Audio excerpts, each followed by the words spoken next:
नमस्कार दोस्तों। आज से हम ल्यूसेंट सामान्य ज्ञान को पढ़ने की शुरुआत करेंगे। तो सबसे पहले हम इसमें भारत के इतिहास के बारे में पढ़ेंगे।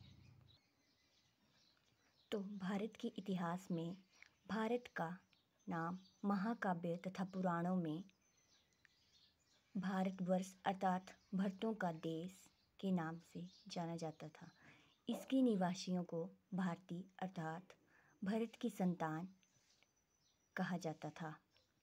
भरत प्राचीन कबीलों का नाम था। प्राचीन ईरानी इसे सिंधु नदी के नाम से भी जोड़ते थे, जिसे सिंधु ना कहकर हिंदू कहते थे। यूनानी इसे इंदे और अरब इसे हिंद कहते थे। महाकाल में मध्यकाल में हिंदुस्तान नाम से इसे जाना गया, जो फारसी शब्द हिंद से बना है। यूनानी भाषा के इंदे के आधार पर अंग्रेजों ने इसका नाम इंडिया रखा था। अर्थात यूनानी जिन्होंने इसे इंदे कहा था, उसी भाषा के आधार पर अंग्रेज इसे इंडिया कहने लगे। इसके बाद प्राचीन भारतीय इतिहास के स्रोत। सबसे पहले हम प्राचीन भारतीय इतिहास के स्रोतों के बारे में पढ़ेंगे। इसमें 4 स्रोत आते हैं। सबसे पहले आता है धर्म ग्रंथ, ऐतिहासिक ग्रंथ, विदेशियों का विवरण और उसके बाद आता है पुरातत्व संबंधी साक्ष्य। तो सबसे पहले हम धर्म ग्रंथ के बारे में पढ़ेंगे। सर्वप्राचीन धर्म ग्रंथ कौन सा है? वेद।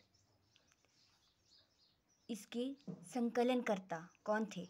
महर्षि कृष्ण द्वैपायन वेदव्यास थे। हम जानते हैं कि वेद कितने हैं? 4। सबसे पहले कौन सा? ऋग्वेद, यजुर्वेद, सामवेद और अथर्ववेद। इन चारों वेदों को संहिता के नाम से भी जाना जाता है।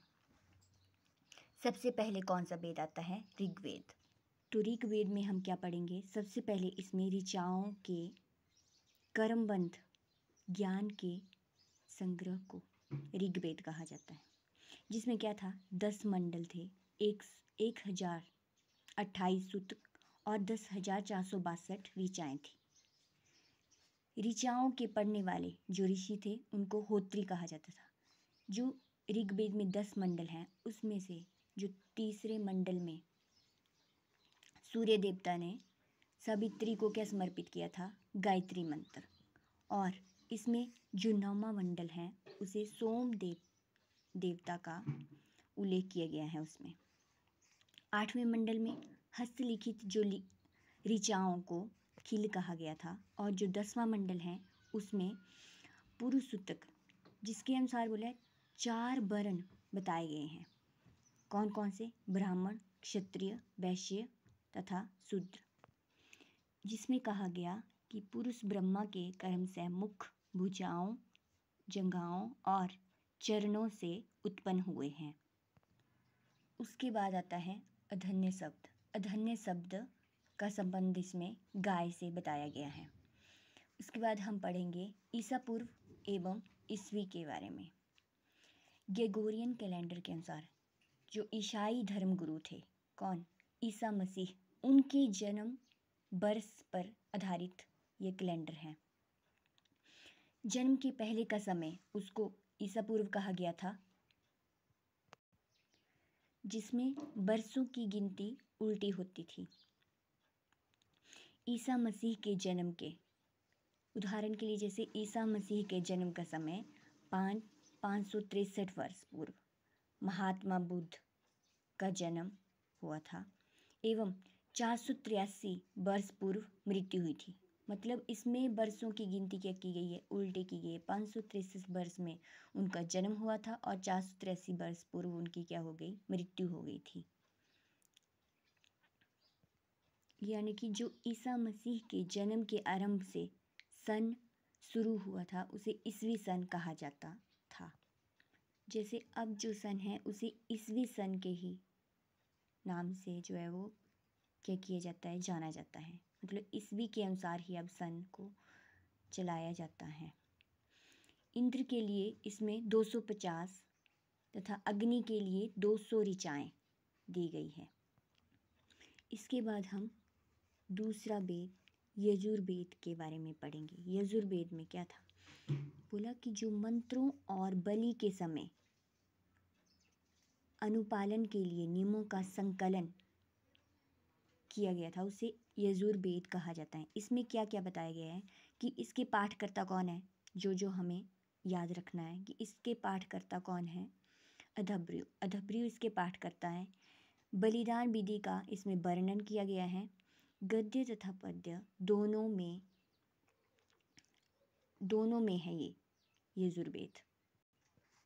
उसके बाद जो तीसरा वेद आता है सामवेद, उसमें क्या बताया गया है, साम का अर्थ है गान। पाठकर्ता उदात्री। 1810 सूत्र बताए गए हैं इसमें। इसे भारतीय संगीत का जनक कहा जाता है। इसके बाद जो चौथा हमारा अंतिम वेद आता है, उसमें उसकी जो रचनाकार रचित जिन्होंने उसे किया है उनका नाम था अथर्वा ऋषि। इसमें 731 मंत्र तथा 6000 पद्य दिए गए हैं। इसमें क्या क्या बताया गया जो याद रखना है हमें, कि कन्याओं के जन्म की निंदा करता था। तीसरी बात, मनुष्यों के विचारों तथा अंधविश्वासों का वर्णन मिलता है इसमें। जादू टोने का भी इसमें वर्णन किया गया है। जो साकल शाखा है वो ऋग्वेद की जीवित शाखा है और 2 भागों में बांटा गया है इसमें, शुक्ल यजुर्वेद और कृष्ण यजुर्वेद। इसमें क्या बताया गया कि जो साकल शाखा थी वो ऋग्वेद से जुड़ी एकमात्र जीवित शाखा थी और यजुर्वेद को जो है वो 2 भागों में बांटा, एक शुक्ल यजुर्वेद और कृष्ण यजुर्वेद 2 शाखाओं में बांटा गया। जो मध्य नंदीन और काव्य शुक्ल यजुर्वेद अथवा वार्ष्णेय संहिता की शाखाएं हैं। कृष्ण यजुर्वेद से जुड़ी शाखाएं काठक, कनिष्ठल, मैत्रायणी और तैत्तिरीय है। और जो अंत में है अथर्ववेद की शाखाएं दी गई हैं, शौनक और पैपलाद उन्हें कहा गया है।